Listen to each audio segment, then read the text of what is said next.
Bem, a aula de hoje a gente vai falar um pouco sobre comunicação interprocessos. E qual a ideia de comunicação interprocessos? Em sistemas centralizados, a comunicação entre processos se dá por meio de funções, chamada de funções do processo, um processo ativar funções do outro, isso sob gerência do sistema operacional ou por meio de memória compartilhada, né? De forma similar ao que a gente já viu aqui, né, no problema do protoconsumidor, embora ali necessariamente não era uma comunicação interprocesso, a gente estava trabalhando com threads e que já compartilham um espaço de memória compartilhada, certo? Quando a gente fala em sistemas distribuídos, principalmente porque a gente em geral não tem um sistema operacional distribuído, a gente normalmente constrói soluções de sistemas distribuídos por cima de sistemas operacionais de rede ou utilizando sistemas operacionais de rede com middlewares por cima. Então, não tem um sistema operacional único que permite o acesso, nem os processos podem utilizar uma memória compartilhada, porque eu não tenho uma memória única. Então, cada processo está num nó e esse nó tem a sua memória, que não é acessível aos processos que estão em outro nó. Bem, então, a forma que eu tenho de interação é por meio de comunicação via sockets, né? Então, basicamente, o que eu vou ter aqui é a programação de sockets, né? Ou eu posso prover algum método, alguma abstração sobre a programação de sockets TCP/IP. Por exemplo, eu posso ter uma chamada de funções de um processo ou invocação de um método de um objeto. Esse processo ou esse objeto está remoto ao meu processo local. E aí eu vou ter isso por meio de um middleware. Se eu estiver falando chamada de funções de um processo, eu tenho o Remote Procedure Call, chamada de procedimento remoto. É algo procedural, então assim, se chamando funções, né? Se eu estiver falando em chamada, invocação de método de um objeto remoto, eu tenho o Remote Method Invocation, RMI, ou RMI, né? E o Corba, né?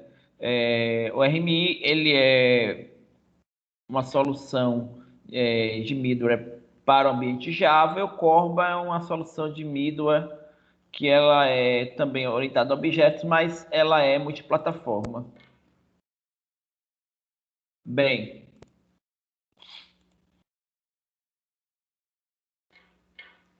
então eu basicamente vou fazer a chamada à função ou a invocação do método, usando encapsulamento e desencapsulamento de parâmetros e respostas. Então, basicamente, eu tenho, se eu falar em RMI, eu tenho um objeto que está aqui, e eu tenho no nó, eu tenho um outro objeto que quer usar esse objeto, mas ele é remoto a mim. Usando o MIDO RMI, eu vou ver uma interface que expõe o que eu quero expor, os métodos desse objeto. Eu vou ver isso localmente, numa instância local dessa interface. E aí, quando eu faço a chamada para uma função dessa interface exposta, o middleware ele vai pegar aqueles parâmetros, encapsular numa mensagem de rede, que vai ser enviada até a camada do middleware RMI no outro nó. Eu vou desencapsular, fazer a chamada do método local agora, obter a resposta, encapsular essa resposta, fazer uma mensagem na rede e chegar à resposta como a resposta da instância local da minha interface que está respondendo aqui pelo objeto que está remoto. A gente chama esse procedimento de encapsulamento e desencapsulamento de parâmetros e respostas de marshalling e unmarshalling, né? Então, basicamente, eu vou ter isso. Bem, e dessa forma, esse middleware, ele vai expor para a aplicação um modelo de programação em que para eu ter uma comunicação entre processos, eu não vou precisar pensar nos detalhes de uma programação de sockets. Eu vou focar aí numa invocação de métodos, né? Então, mais uma vez, a gente revisita esse conceito do middleware. Ele vai oferecer um modelo de programação acima dos blocos de construção básicas de processos, de passagem de mensagens. E isso é uma abstração de alto nível para a comunicação de processos. Basicamente, a gente vai trabalhar com esses exemplos aí na próxima aula. Vocês vão ver que a gente faz o uso de um middleware como RMI de uma forma muito similar a se o objeto estivesse local na minha máquina. Então, a forma como eu chamo objeto remoto é muito similar à possibilidade do objeto estar local. E eu acabo não tendo que entrar nos detalhes de implementação que normalmente eu teria que entrar. Certo? Bem, então, eu vou ter uma transparência de localização. Em geral, o cliente vai desconhecer a localização do procedimento, se eu estiver falando de RPC, ou do método invocado por RMI ou Corba. E eu vou... O middleware vai funcionar abstraindo os detalhes do protocolo de comunicação, quer seja TCP, quer seja UDP, certo? Então, eu vou abstrair esses detalhes, né? O Mido ele também ele tende a abstrair os detalhes do sistema operacional. Então, se estiver usando um Mido é alguns Middles, inclusive, eles abstraem detalhes da linguagem de programação. Corba, eu posso ter, por exemplo, um middleware para C++, um middleware para Java. Eu posso ter um nó compilado em C++, um nó compilado em Java e eles estarem se comunicando. Certo? Então, eu tenho essas possibilidades. Ok?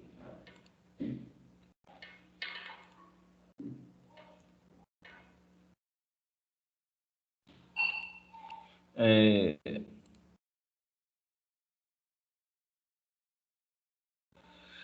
E eu vou expor o que eu vou fazer a chamada por meio de interfaces.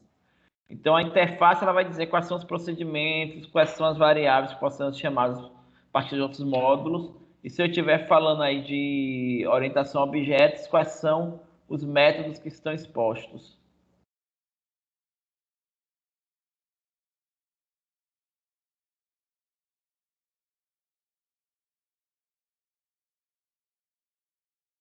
Certo?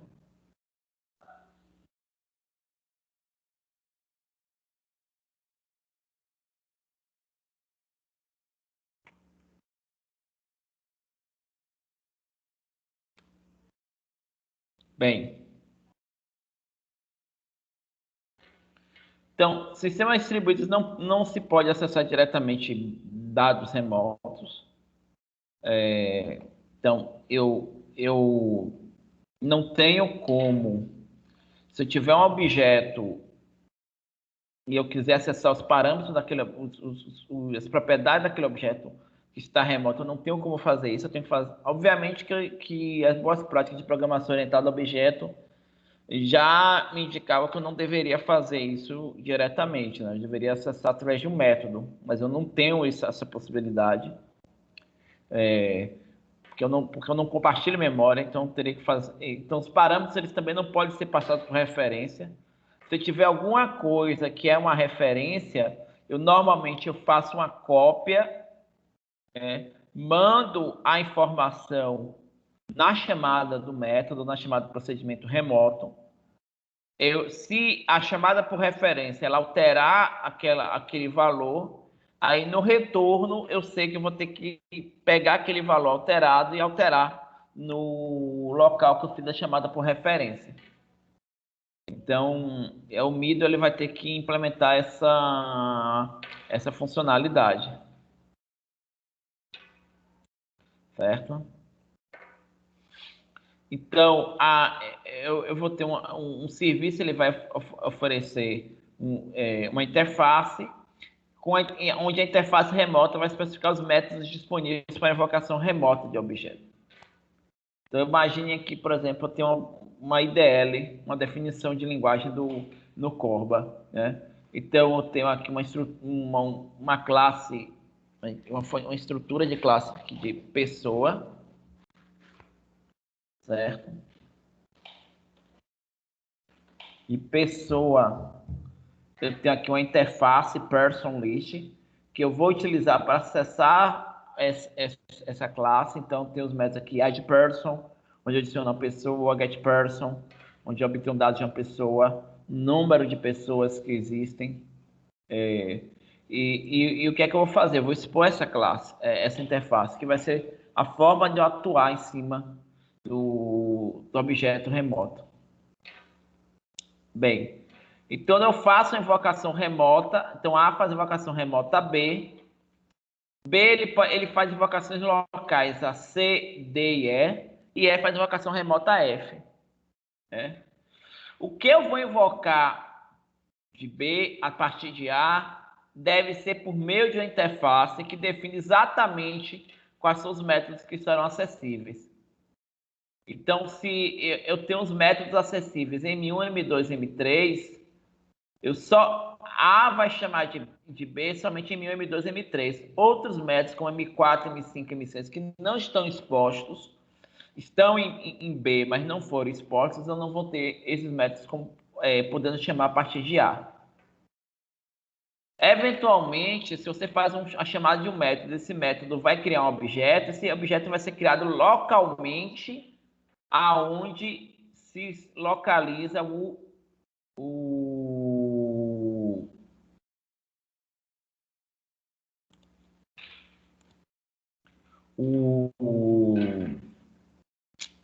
o objeto.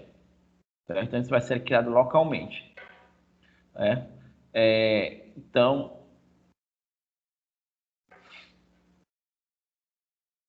e aqui nós temos um exemplo usando RMI. Então, você tem aqui um exemplo de interface. Tem aqui a interface shape, a interface shape list, que ela onde você tem um conjunto de métodos que são expostos. Né? Quando eu uso RMI, qual é a ideia? A ideia é que nós vamos definir um objeto que vai ser exposto remotamente via RMI. Eu vou registrar esse objeto em um repositório onde quem vai querer usar o seu objeto vai procurar nesse repositório. Isso é feito num servidor que roda o comando RMI registry. Necessariamente, o repositório não precisa estar na mesma máquina que está o objeto que vai ser exposto. E aí eu vou no RMI Registry, eu faço a referência ao RMI Registry com o nome do objeto que foi exposto, eu faço o naming. E aí eu tenho aqui o comando bind ou rebind, onde eu localizo aquele objeto remoto no endereço dele e instancio em um objeto. Né? Eu localizo esse objeto remoto no RMI Registry.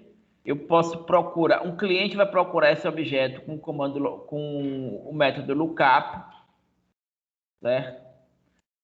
Bem, então aqui eu tenho, por exemplo, eu tenho um objeto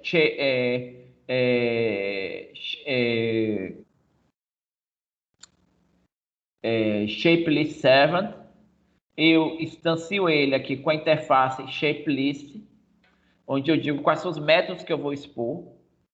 E aí eu faço um rebind desse shape como shapelist esse name aqui, ele está apontando para o registro. Eu faço rebyte, eu ofereço o serviço checklist no meu repositório de objetos remotos, que é esse objeto, a checklist aqui que eu acabei de criar. Bem, esse seria um tipo desse, uma instância desse objeto aqui, certo? E aí o que é que o cliente faz? O cliente faz lookup com o nome do serviço checklist, instanciando aqui para a interface checklist, e a partir desse momento ele pode chamar qualquer método do objeto remoto como se fosse um objeto local. Há uma pequena cuidado, porque como eu estou fazendo a chamada usando esse vídeo do RMI, eu vou ter que fazer um try-catch remote exception, que são erros que podem acontecer na comunicação do RMI. Certo, gente? Tá claro para vocês até agora? Alguma dúvida? Alguma questão?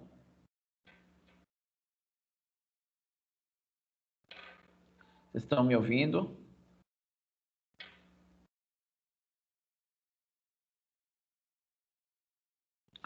O naming é uma referência ao registro de objetos remotos. Então, toda vez que eu criar um objeto no meu servidor, que eu vou expor ele remotamente para a rede, eu vou fazer isso através de um name de um RMI Registry. Esse repositório, ele pode estar no meu mesmo servidor, ou eu posso, por exemplo, ter alguns servidores de objetos remotos que todos eles registram num outro servidor qualquer, que funciona como se fosse um DNS, certo? E aí você vai procurar referência lá.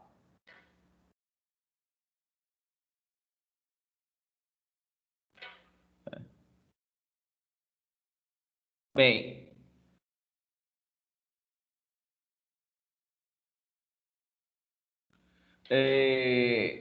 agora nós vamos falar aqui um pouco sobre arquitetura de sistemas distribuídos.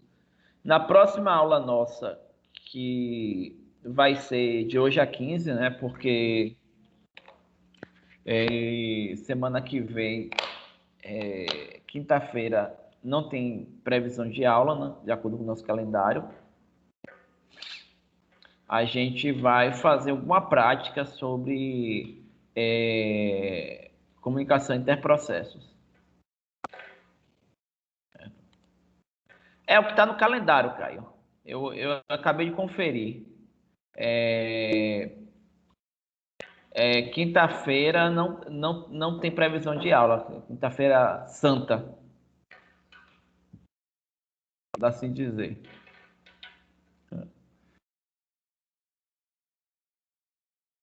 Bem, então vamos falar aqui um pouco sobre a arquitetura de sistemas distribuídos, né? Professor, tem uma dúvida.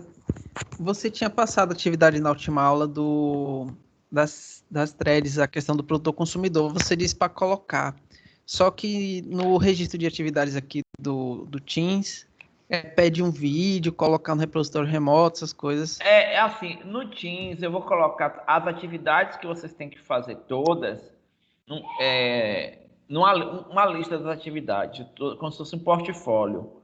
Mas eu não vou fazer isso agora, Ah, certo? entendi. Então façam as atividades que a gente for trabalhando em aula e guardem vocês aí no repositório de vocês, porque depois eu vou colocar no Teams o que é que vocês têm que postar, certo?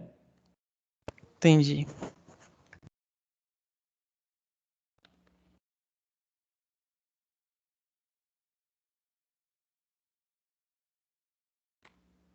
Certo? Bem, dificuldades e ameaças para... A gente vai falar aqui um pouquinho sobre arquitetura de sistemas distribuídos. Então, a primeira coisa que nós vamos tratar aqui são as dificuldades e ameaças para sistemas distribuídos. Nós já falamos de sistemas distribuídos, nós trabalhamos com componentes heterogêneos. Os modos de uso variam muito, então tem partes ou componentes componentes do sistema que estão sujeitas a amplas variações na carga de trabalho, e alguns componentes do sistema podem estar desconectados ou até mal conectados em uma parte de tempo. Posso ter desconexões, eu posso ter uso temporário. Eu tenho alguns aplicativos que têm requisitos especiais para uma grande largura de banda, ou eles podem precisar de baixa latência. Certo? As redes elas podem diferir amplamente no desempenho.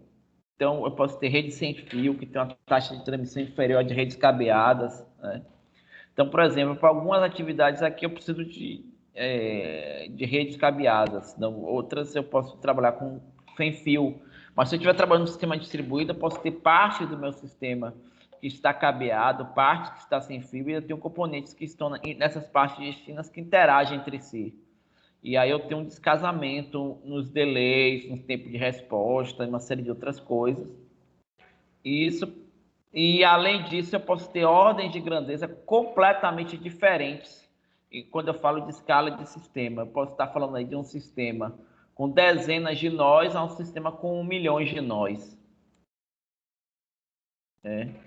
E eu devo suportar da mesma forma, devo pensar em arquitetura de sistema distribuído que escale para essas diferentes ordens de grandeza de sistemas.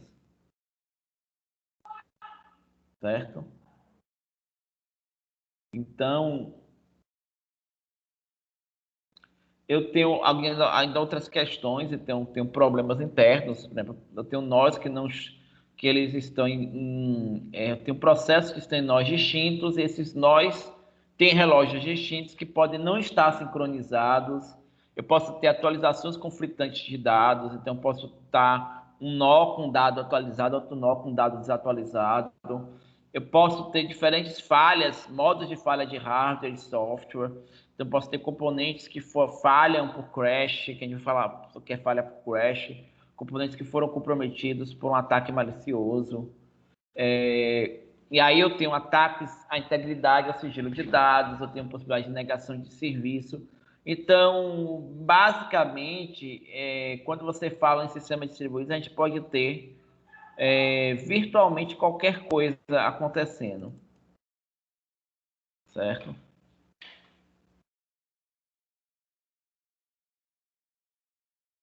Bem,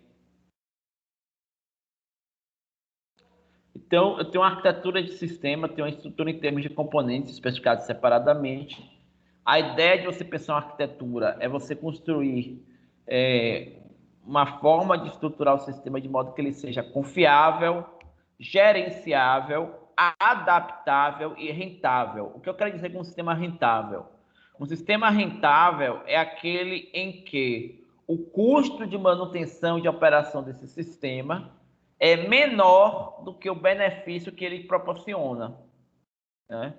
Então, o que eu estou dizendo assim, olha, eu poderia ter um sistema confiável, gerenciável, adaptável, só que fosse um sistema superdimensionado, muito caro e que não valesse a pena para a aplicação que eu rodo, para o benefício que eu tenho. Então, ele tem que atender a todos esses requisitos e ser rentável. Ou seja, ele não trazer prejuízos. Isso é algo extremamente importante.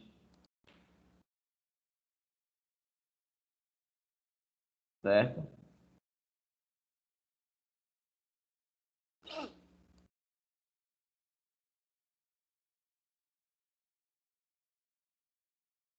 Bem,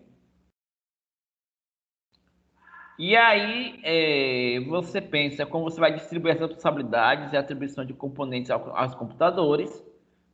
Então, a arquitetura de sistema basicamente é isso.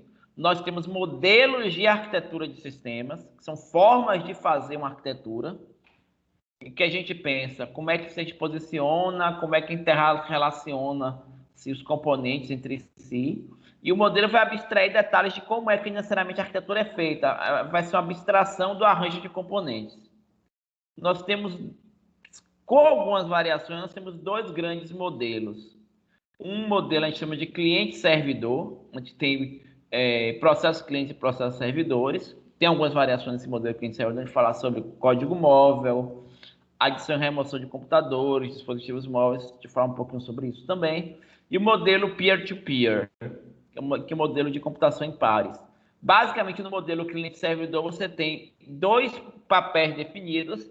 Você tem o papel do cliente, que demanda serviços, do servidor, que atende os serviços. E no modelo por pares, todos os processos são, de uma forma simplificada, ao mesmo tempo, clientes e servidores.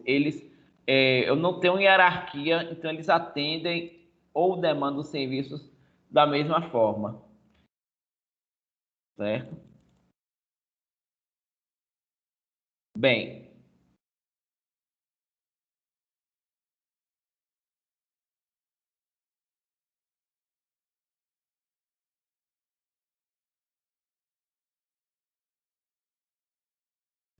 então a gente fala em servidor, é uma coisa importante a gente falar, a gente pensa no software em camadas, então a estrutura um software em camadas, um modo em um único computador, ou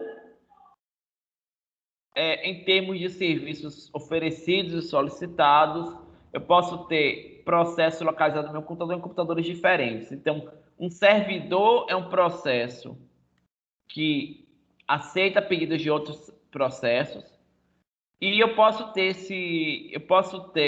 um serviço distribuído quando eu tenho esse serviço fornecido por mais de um processo servidor, por exemplo.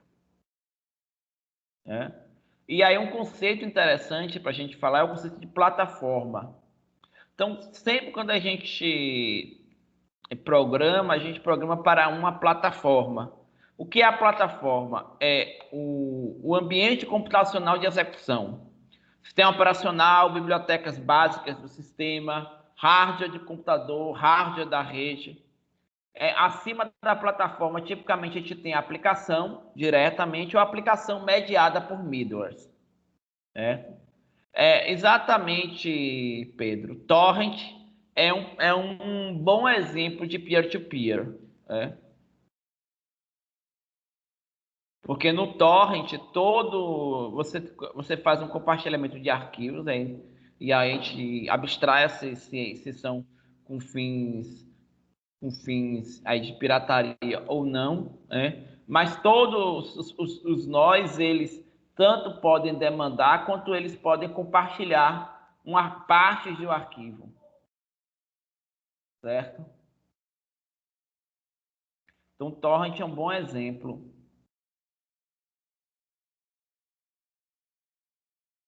de peer-to-peer.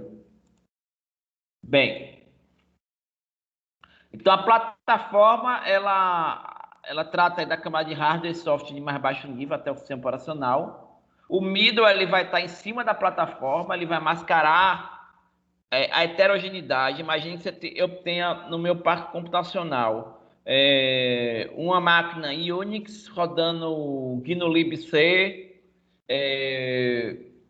e essa máquina é uma máquina RISC. Eu posso ter um PC de 32 bits rodando Linux, rodando GNU-libc 2. Eu posso ter um Windows 64 bits, também com GNU-libc 2.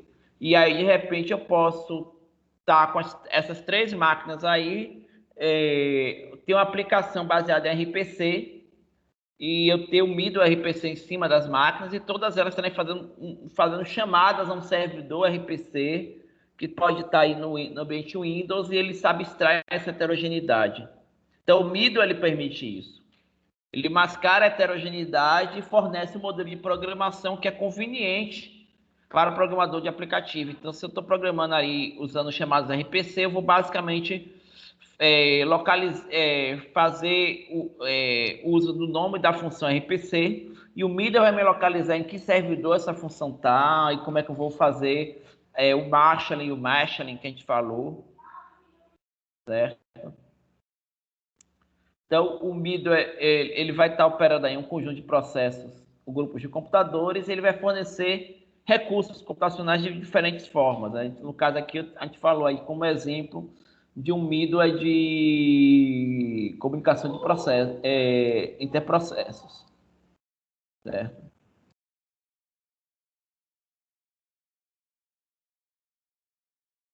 Bem,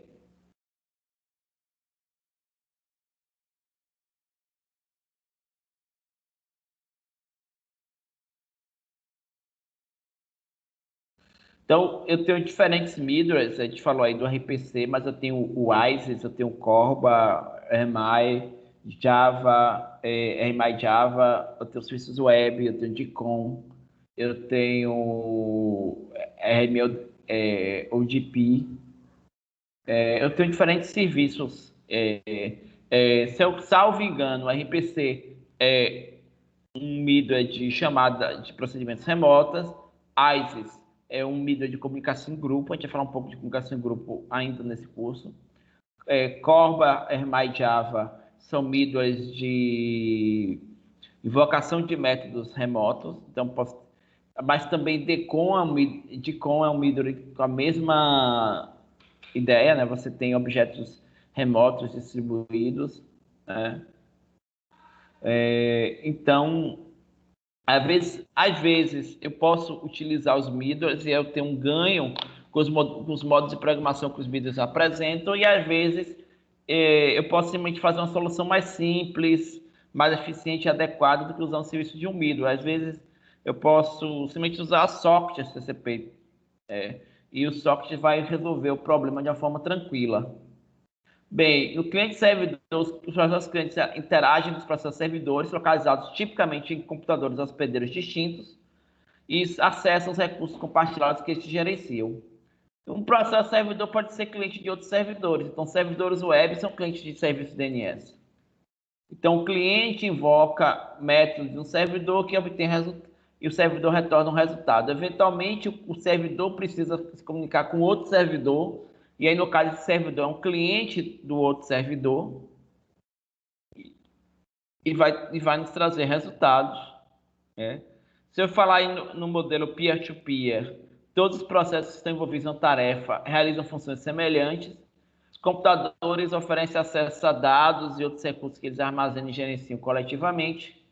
Então, eu posso ter um aplicativo distribuído que as máquinas cooperam entre si. Por exemplo, Skype é um exemplo de peer-to-peer. No Skype, você tem um diretório para você localizar as pessoas, mas uma vez que você localiza a comunicação entre os nós, todos realizam as mesmas funções, né? O Torrent é peer-to-peer, né?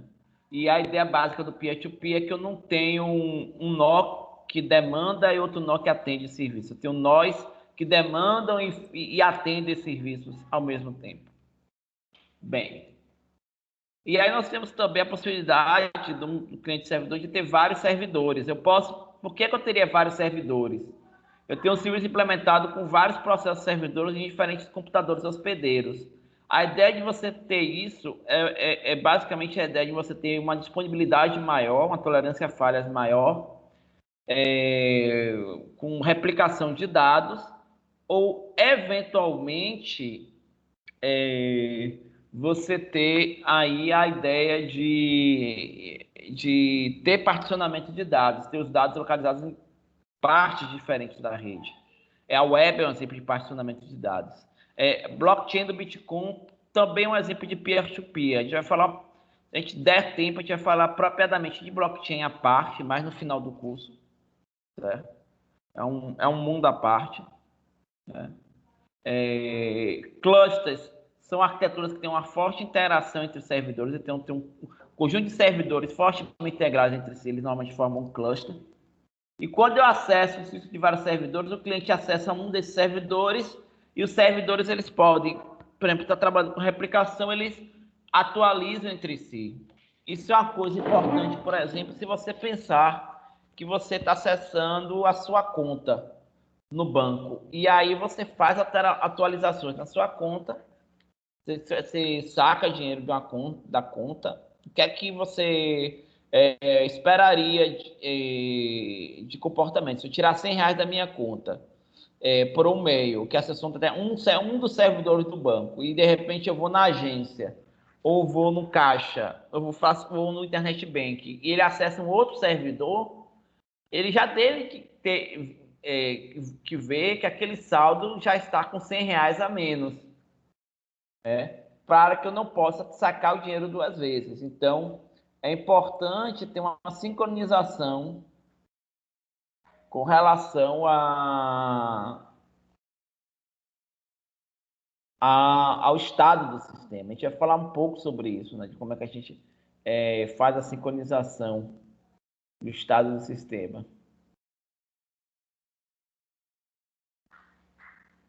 Certo?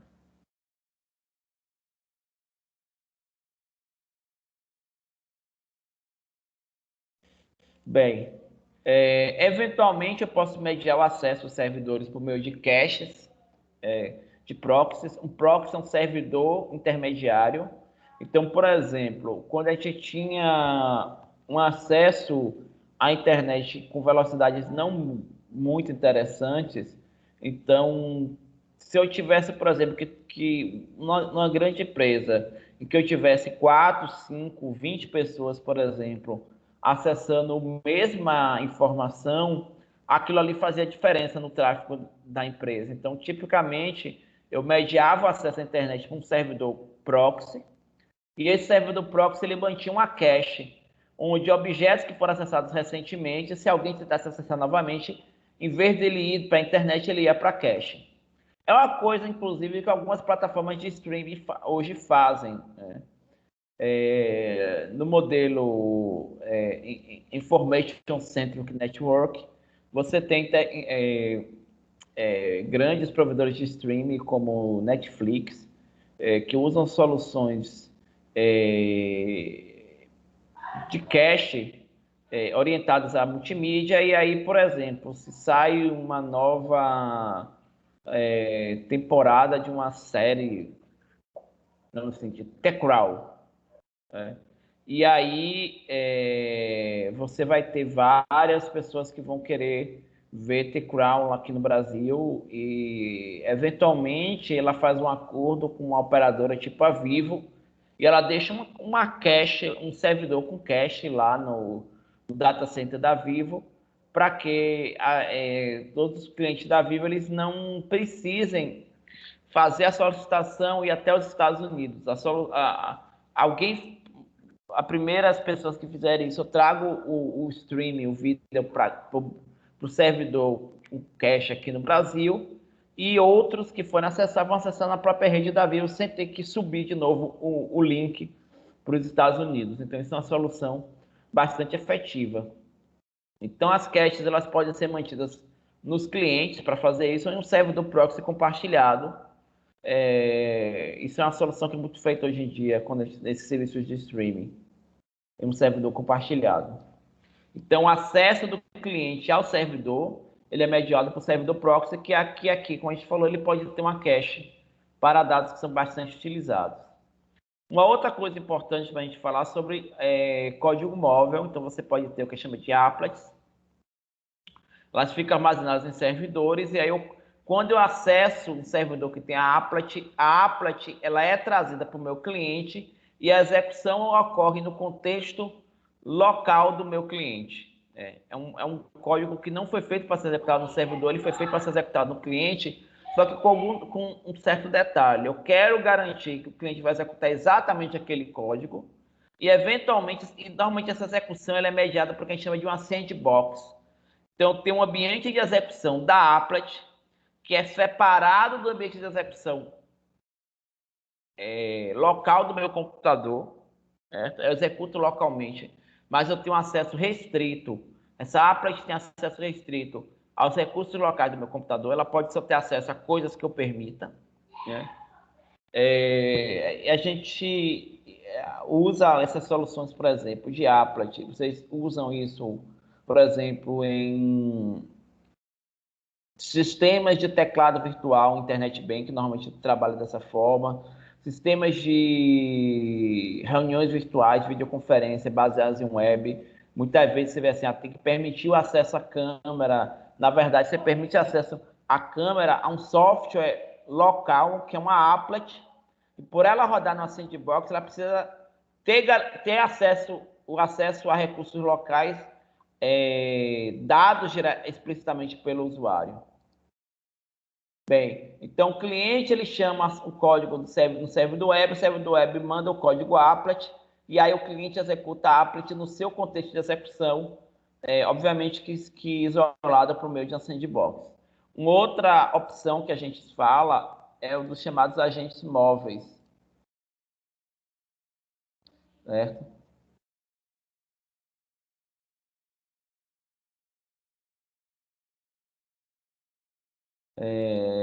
E qual é a ideia dos agentes móveis?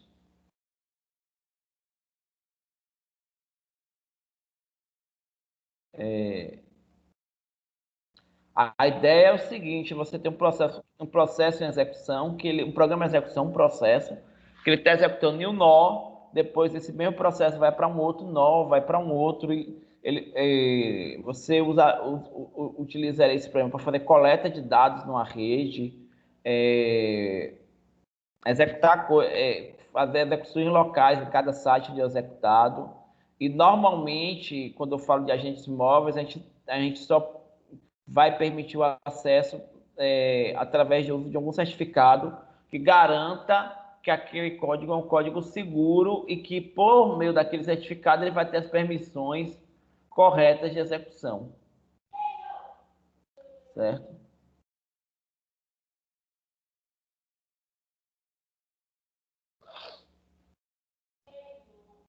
Bem,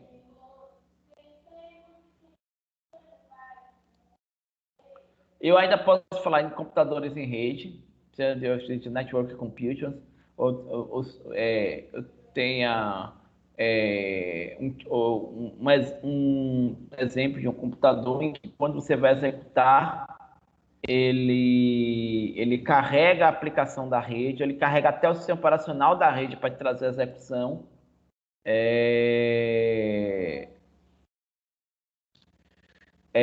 Ou outras opções que a gente tem aqui são chamados clientes leves, em que, na verdade, a execução toda acontece num servidor, e esse servidor, ele tipicamente, você executa tudo no servidor e você tem acesso à interface gráfica. O nó que você acessa é basicamente um terminal gráfico. Eu tenho isso com X-Window, em ambientes Unix, eu tenho isso também em soluções Microsoft baseadas no Remote Desktop. Então, o cliente leve, basicamente, ele usa a rede para acessar o servidor, mas, na verdade, o processo aplicativo todo roda no servidor, e o cliente leve é apenas uma interface de terminal ou interface gráfica, um terminal gráfico. E ainda nós podemos ter dispositivos móveis, computadores, dispositivos, telefones móveis, que eu movimento de uma rede para outra, em que eventualmente eu descubro associações de recursos que estão disponíveis naquele ambiente. Eu tenho protocolos de discovery que eu posso me reconfigurar na rede de acordo com as necessidades. Bem, quando eu falo em arquitetura de sistemas distribuídos, eu falo aí, eu tenho que pensar também nas questões de desempenho, então tem uma limitação de recursos compartilhados de processamento e comunicação. Obviamente que o usuário ele vai depender de respostas rápidas e consistentes, mas a resposta ela depende da carga e desempenho do servidor, da rede, atrás dos componentes de software envolvidos, e eu tenho o serviço de comunicação, né, CO, do cliente, do servidor, middlewares, código de processo que implementa serviço, escalonamento de processo dentro do cliente quanto no servidor. Então, tem uma míriade de coisas que podem dar errado e que estão relacionadas com o desempenho. Eu também tenho que pensar na taxa de rendimento, que a gente chama de throughput, ou seja, quanto de trabalho computacional é feito, certo? E isso é afetado pela velocidade de processamento nos clientes, nos servidores, pelas taxas de transferência de dados. Eu tenho balanceamento de carga computacional, então, eventualmente, eu tenho que ter mecanismos de executar usando os recursos computacionais disponíveis. Se eu estiver falando, por exemplo, de ter mais de um servidor, é interessante que as requisições sejam balanceadas entre os servidores para que não haja uma sobrecarga em um servidor enquanto o outro esteja ocioso. E a gente também vai pensar em aspectos de qualidade de serviço, confiabilidade, segurança, desempenho, possibilidade de adaptar-se e de ter disponibilidade de serviços e atendimento a requisitos temporais. Eu tenho que garantir a disponibilidade de recursos necessários no momento apropriado. Eventualmente, para isso, eu posso fazer uso de caixas, e aí eu tenho que manter a consistência das caixas. Eu falei aí do uso da cache, mas eu tenho que me preocupar quando o dado é atualizado, porque eu tenho que atualizar a cache, e eu não posso deixar essa cache muito tempo desatualizada, porque senão ela perde sentido. Eventualmente, eu posso ter replicação, né? Então eu tenho que manter a replicação também consistente. Vai falar de replicação de uma forma mais detalhada ao longo do curso. E, em linhas gerais, eu tenho que atender o que a gente chama de dependability, ou dependabilidade.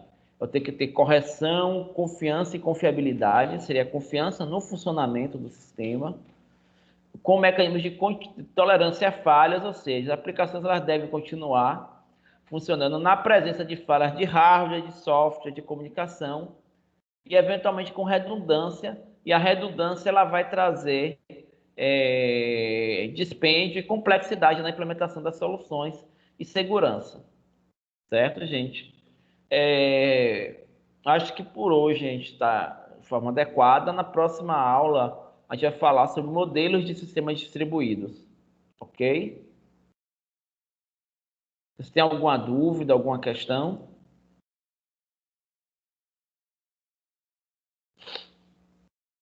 Bem, então, a gente termina a aula por agora.